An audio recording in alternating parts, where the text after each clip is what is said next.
আসসালামু আলাইকুম বন্ধুরা, ওয়েলকাম টু তামান্নার রান্নাঘর। তামান্নার রান্নাঘরে হবে আজকে কাঁচকলা দিয়ে চিংড়ি মাছের রেসিপি। তাই আপনারা দেখতে থাকেন। আমি আজকে কাঁচকলা দিয়ে চিংড়ি মাছটা রান্না করব। তাই সবগুলিকে কেটে ধুয়ে নিয়েছি। চিংড়ি মাছটাকে হলুদ মরিচ মাখিয়ে লাল লাল করে ভেজে নিব।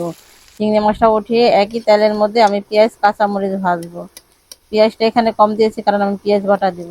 ভাজা হয়ে গেলে আমি আদা রসুন বাটা আর পেঁয়াজ বাটা দিয়ে এটাকে ভালোভাবে ভেজে নিব। গন্ধ চলে যাওয়া অবধি এটাকে আমি ভাজবো। সুন্দর করে ভেজে আমি সামান্য পানি দিয়ে দিব। পানি দিয়ে এটাকে নাড়াচাড়া দিয়ে আমি হলুদ ফাঁকি, মরিচের ফাঁকি আর হচ্ছে যা স্বাদ মতো লবণ এটা দিয়ে ভালোভাবে কষিয়ে নিব। কষাতে কষাতে যখন উপরে তেল চলে আসবো, গন্ধটা চলে যাবে, তখন আমি এটার উপরে ওই সিদ্ধ করে রাখা কলাগুলিকে দিয়ে কষিয়ে নিব। মশলার সাথে ভালোভাবে নাড়াচাড়া করে এটাকে কষাবো।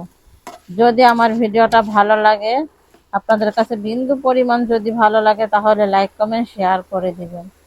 এই যে কষানো হয়ে গেলে আমি পরিমাণ মতো পানি দিয়ে দিব ঝোলের জন্য। যদি ভালো লাগে একটা সাবস্ক্রাইব করে আসবেন। জিরা ফাঁকি দিয়ে দিলাম। ভেজে রাখা চিংড়ি মাছটা উপরে দিয়ে ঢাকনা দিয়ে ঢেকে নেব।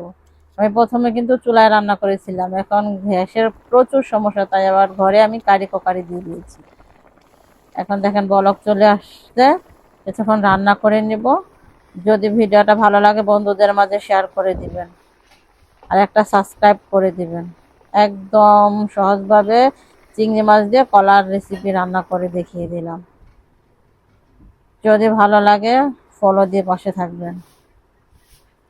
আর আমরা খাবার অপচয় করব না। দারুণ।